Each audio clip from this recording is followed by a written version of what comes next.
Mapaglakad-lakad nga muna, hapon na. Alas 5. Tala ako sa tindahan. Ay, diyan ka lang, Wanda.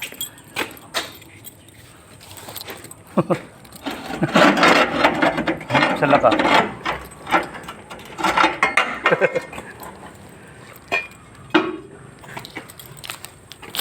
Lakad muna. Huwag ka lalabas, Wanda, diyan ka lang. Ako, sabi ko lang, lumabas agad. Bilis talaga ng aso na sa labasan.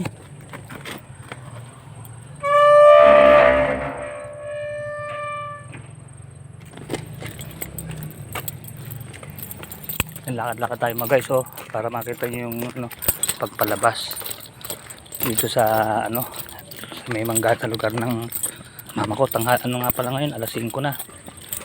Ay, alas 5, mga alas 4 lang pala, may araw pa eh.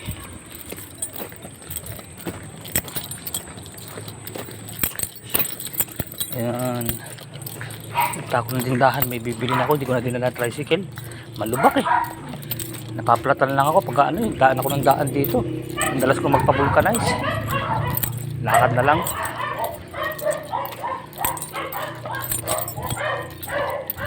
Parang walking trip ganon.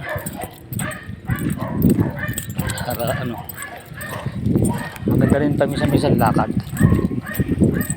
Total na ipagluto ko na si mama eh. Wala nang gagawin. Meron na lang konting bibili sa tindahan para kompleto na. Para mamaya pahinga na lang. Ayoko nang kasi pagkagabi na lalabas-labas pa eh. Gusto habang maliwanag pa. Bilhin na lahat ng kulang. Ayan dito. Kanan tayo. Ayan. Tindahan.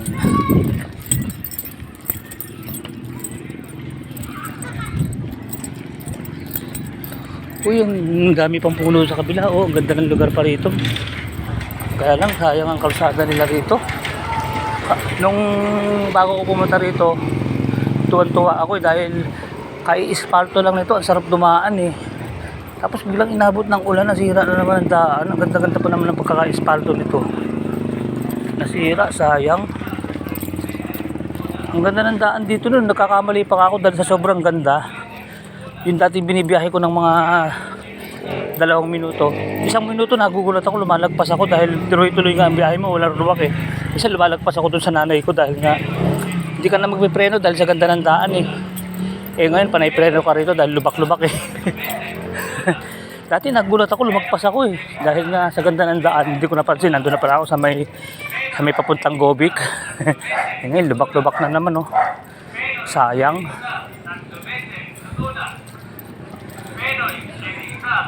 Ito muna ang content natin ngayon, walking dito sa Street of Manggahan.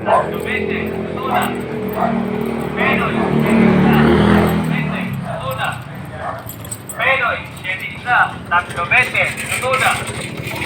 Penoy, 7 tatlo 20, luto na. Penoy.